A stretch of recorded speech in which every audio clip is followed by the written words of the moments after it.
할렐루야. 중저음의 그 참 바리톤 음색에 은혜가 넘치는 찬양을 감사하고 또 남성 중찬단 찬양을 감사합니다. 먼저 우리가 한번 고백함으로 하나님 아버지 앞에 나아갑니다. 한번 고백합시다. 나는 은혜의 사람입니다. 나는 은혜의 사람입니다. 할렐루야. 믿음의 은혜를 빼면 사실 그것은 다 무너지는 겁니다. 왜냐하면 믿음은 은혜이기 때문입니다. 결국은 우리의 삶은 은혜입니다. 그래서 은혜는 구원, 생명, 영생, 천국이죠. 주께서 이 땅에 오셔서 우리를 은혜의 삶으로 인도하셨습니다.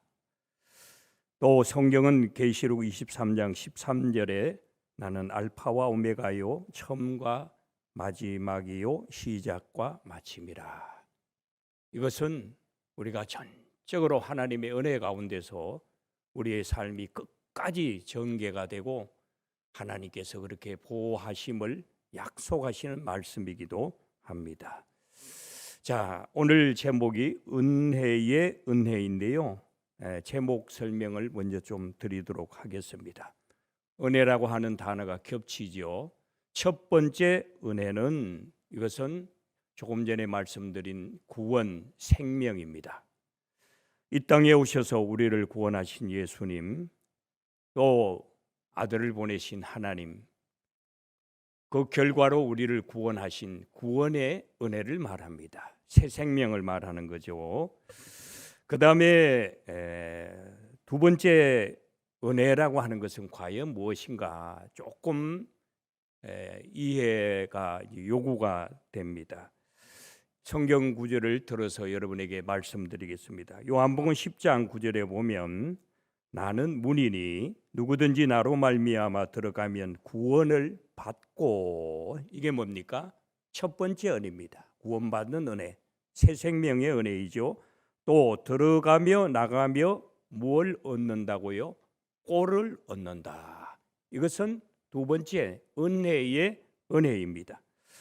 또 그 다음에 이어지는 요한복음 10장 10절에 내가 온 것은 양으로 생명을 얻게 하고, 생명의 은혜입니다.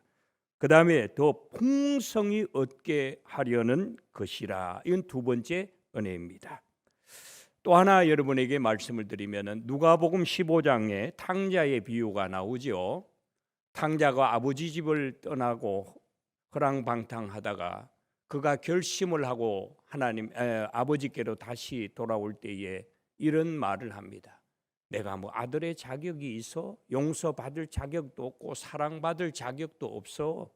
그러나 나는 내가 돌아가서 아버지 집의 품꾼으로만으로도 나는 만족해 하면서 돌아오지요. 그래서 성경에 보면은 아직도 거리가 먼데 아버지가 멀리서 오는 아들을 알아보고 흐트러진 머리, 쾌초제한 어떤 그런 모습들, 힘없는 발걸음, 그래도 아버지는 아들을 알아보는 거예요.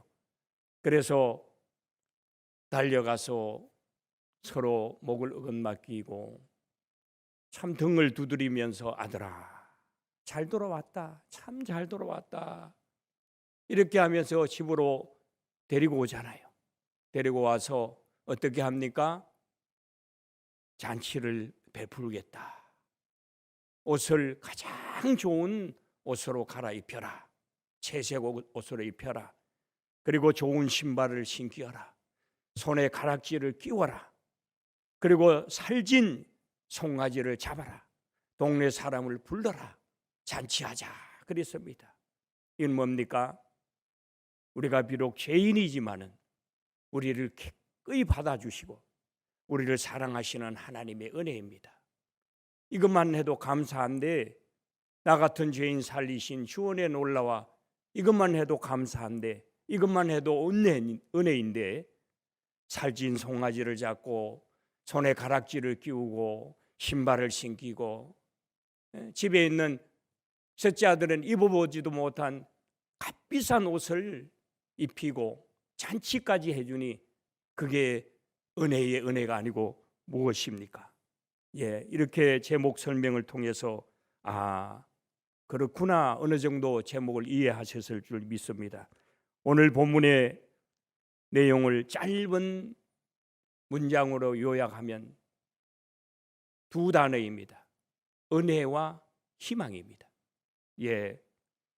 자, 이것을 말하기 위해서 9장 10장을 내용을 간략하게 말씀을 드려야 되는데요, 내용을 간추리면 하나님께서 이스라엘을 사랑하셨다, 그죠? 택하시고 사랑하셨다. 이스라엘은 하나님의 사랑입니다. 하나님의 은혜를 받고 왔습니다. 택하셨습니다. 긴 역사 속에서 찬란한 종교의 전통을 가지고 있었습니다. 그럼에도 불구하고 그들은 약속하신 메시아권 예수 그리스도가 이 땅에 오셨지만은 그 구원의 도를 거부했다고 하는 거죠. 그러면 하나님이 어떻게 하셔야 됩니까? 이스라엘을 버려야죠. 그런데도 1절을 보면 하나님이 자기 백성을 버리셨느냐? 그럴 수 없느니라. 나도 이스라엘이니요 아브라함의 씨에서 난 자요 베냐민 지파라 그랬습니다. 하나님은 사랑하는 백성을 버리지 아니하신다. 택하여, 바울과 같이 택하여서 하나님께서 쓰신 자고 하는 사실입니다. 그걸 말하기 위해서 바울은 자기 자신을 예로 들고 또 하나 엘리야를 예로 드는 것입니다. 오늘 말씀 11장 3절 4절의 내용입니다. 엘리야 시대에 이스라엘은 우상에 깊이 빠졌습니다. 이를 대항하여 우리가 잘 아는 대로 엘리야가 갈멜산 꼭대기에서 바알 선지자 450명과 처절한 혈투를 벌이잖아요. 영적 전쟁을 하는 겁니다. 그 우상의 선지자들을 다 물리치고 홀로 40일을 걸어서 호렙산 굴에 들어가잖아요. 거기에 들어가서 엘리야가 하나님을 향하여 이와 같이 탄식합니다. 하나님, 내가 저 우상 선지자들과 싸우고 이제 제 혼자 남았습니다. 그런데 저 생명까지 빼앗으려고 합니다. 그래서 이 먼 길을 걸어서 이 굴에 혼자 와 있습니다. 이제 저는 혼자입니다. 이렇게 하나님께 탄식을 했을 때에 하나님께서 엘리야에게 오셔서 말씀하십니다. 엘리야야, 너 그 무슨 소리냐? 왜 너 혼자만 있다고 생각하느냐? 내가 바알에게 무릎 꿇지 않은 7,000명을 남겨놓았다. 여러분, 엘리야는 7,000명을 보지 못했죠. 자기 혼자만 남은 줄 알았습니다. 사랑하는 여러분, 또 각 가정에서 예배하는 여러분, 여러분들은 바로 7,000명 중에 한 명인 줄 믿습니다. 하나님께서 쓰시고자 붙드시고 지금도 성령으로 함께하는 우리 모두인 줄 믿습니다. 그래서 열왕기상 19장 18절에 내가 이스라엘 가운데에 7,000명을 남기리니 다 바알에게 무릎을 꿇지 아니하고 다 바알에게 입맞추지 아니하는 자니라. 우리에게 참 소중한 교훈을 줍니다. 어떤 극하고 악한 상황 속에서도 우리는 우리의 신앙을, 우리 정교님이 기도한 대로 우리의 신앙이 약해져서 안 됩니다. 하나님을 자꾸 멀리해서 안 됩니다. 이거는 바알에게 무릎 꿇는 것입니다. 이겨야 됩니다. 싸워야 됩니다. 하나님께 더 가까이 나가야 됩니다. 오늘의 말씀의 요지가 바로 이렇습니다. 아무리 시대가 폐역하고 말세라고 하지만은 하나님께서 자기 백성을 버리지 아니하신다고 하는 사실이죠. 그래서 오늘 말씀에 바울은 자기 스스로 나를 보십시오. 하나님께서 나도 이스라엘 백성인데 버리지 아니하시고 쓰시지 않습니까? 엘리야를 보십시오. 그렇게 바알을 대항하고 우상을 대항했을 때에 하나님께서 엘리야를 쓰시지 않습니까? 또 위에서 7,000명을 하나님께서 보존하고 계시지 않습니까? 그래서 오늘 11장 5절에도 그런즉 이와 같이 지금도 은혜로 택하심을 따라 남은 자가 있느니라. 중요합니다. 택하시고 시대를 향하여 하나님께서 쓰시고자 하는 하나님의 거룩한 병사가 있다 말이죠. 예. 그러면서 6절에 말씀합니다. 만일 은혜로 된 것이면 행위로 말미암지 않음이니. 이게 은혜죠. 우리가 뭘 했다고 용서함을 받고 구원을 받고 하나님의 자녀 되고 하나님의 일꾼 되고 우리가 예배할 수 있습니까? 우리는 다 부족하고 못나지만은 그저 하나님께서 베푸시는 그 은혜를 따라서 오늘도 은혜의 길을 은혜의 시간에 하나님 아버지 앞에 나온 줄 믿습니다. 그래서 만일 은혜로 된 것이면 행위로 말미암지 않음이니 그렇지 않으면 은혜가 은혜되지 못한다. 내 행위의 대가면 그건 대가지 은혜가 아니죠. 예, 이상과 같은 말씀을 통하여 은혜의 은혜는요, 첫 번째 하나님이 버리지 않는 것이 은혜의 은혜다. 네. 서두에 오늘의 말씀을 짧게 두 단어로 말씀드리면 하나님의 사랑과 희망, 또 은혜와 희망이라고 말씀드렸습니다. 하나님께서 우리를 이 시대의 희망으로 삼으신다. 7,000명으로 삼으신다. 남은 자로 삼으신다. 택한 자로 삼으신다. 쓰시고자 삼으신다고 하는 사실입니다. 하나님, 제가 누굽니까? 제가 무엇이간데, 우리가 무엇이간데 우리로 하나님께서 희망을 삼으십니까? 우리를 사랑하십니까? 예, 그것은 간단합니다. 하나님께서 아들 예수 그리스도의 십자가에 못 박고 그 피값으로 우리를 구했으니 하나님께서 아들을 사랑하신 것 같이 우리를 사랑하시기 때문입니다. 할렐루야. 예, 하나님, 나 같은 죄인 살리신 주원에 놀랍고 감사할 뿐인데 구원받은 것만 해도 은혜인데 우리를 끝까지 지키신다. 자기 백성을 버리지 아니하시니 하나님 감사합니다 하는 것이죠. 두 번째는 우리는 남은 자와 같은 믿음을 소유해야 합니다. 실망하며 탄식하는 엘리야에게 하나님께서 엘리야야, 너 왜 그렇게 낙심하느냐? 왜 그렇게 탄식하느냐? 너 혼자가 아니야. 내가 바알에게 무릎 꿇지 않은 7,000명을 준비하고 있어. 보존하고 있어. 참 은혜의 말씀입니다. 힘입니다. 용기입니다. 예. 그래서 이건 뭘 말하는 겁니까?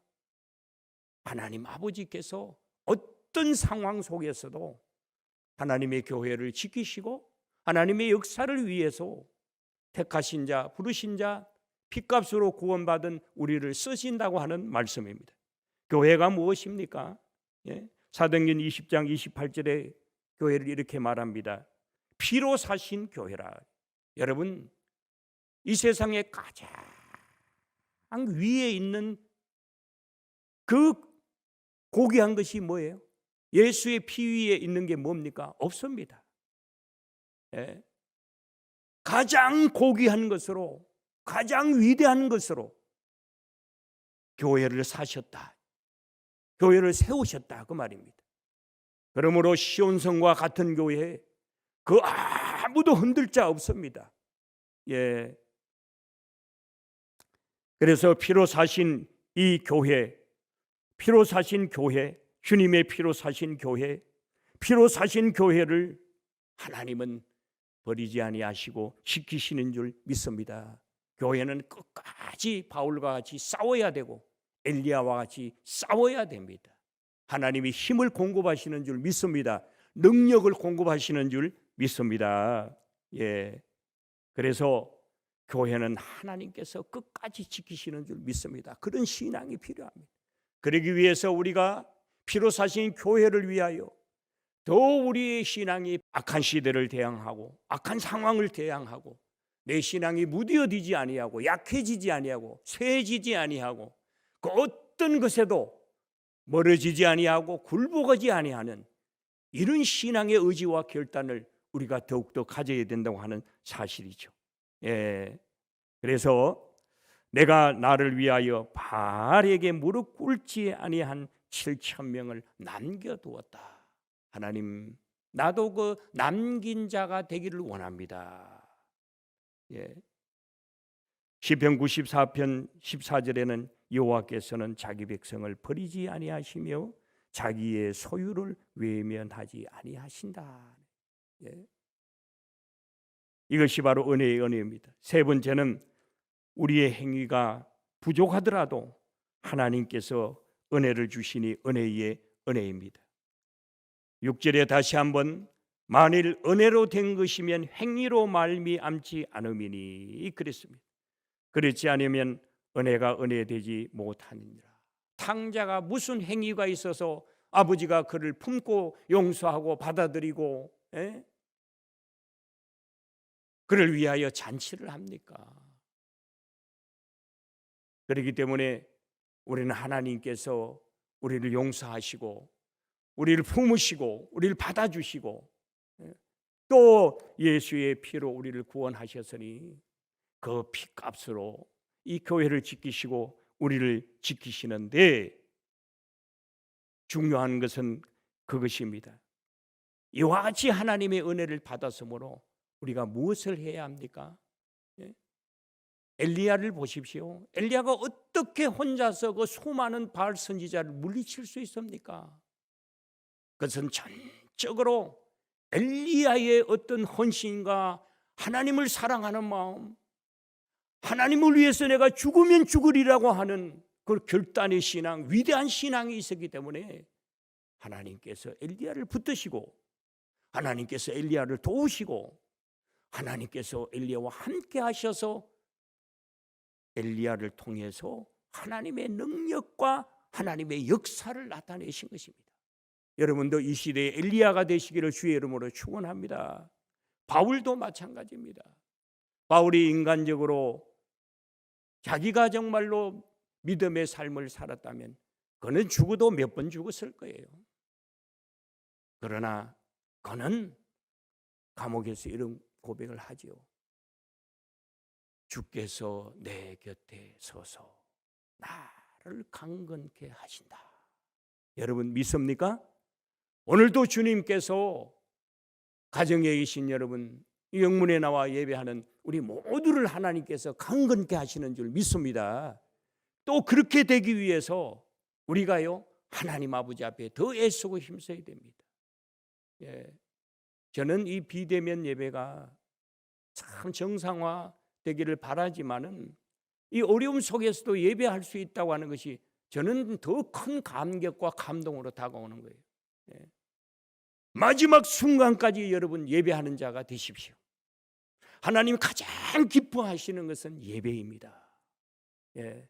왜요? 예배는 믿음의 결론이기 때문입니다. 예. 자, 그래서 구원의 은혜는 행위로 말미암지 않았습니다. 하나님의 은혜로 우리가 은혜를 받았고 이제 이 시대를 위해서 교회를 지키기 위해서 하나님 아버지께서 더 큰 은혜를 주실 줄 믿습니다. 7,000명의 은혜를 주시고 싸울 수 있는 엘리야의 은혜를 주시고 끝까지 싸우는 바울의 은혜도 여러분에게 주실 줄 믿습니다. 그러므로 제발 부탁드립니다. 예배를 등한히 하지 마십시오.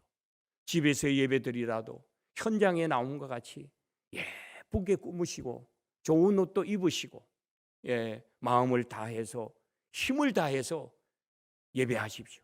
그래야만이 예배가 정상화될 때에 여러분 그 발걸음이 천국의 발걸음일 줄 믿습니다. 내가 하나님 이겼습니다. 바알과 싸워 이겼습니다. 사랑하는 여러분, 이해하시고 들으십시오. 당신은 하나님께서 구원하신 은혜의 사람입니다. 할렐루야. 당신은 하나님의 백성입니다. 당신은 엘리야입니다. 당신은 하나님께서 남겨놓으신 7,000명입니다. 하나님의 능력과 하나님의 뜻과 하나님의 사랑이 당신과 나와 함께 하시는 줄 믿습니다. 승리하는 모두가 하나님의 은혜입니다. 기필코 엘리야와 같이 승리할 수 있는 저와 여러분 모두가 되어지시기를 간절히 축복합니다. 에베소서 1장 23절에 교회는 누구의 몸이라 했습니까? 주의 몸입니다. 우리는 주의 각 지체입니다.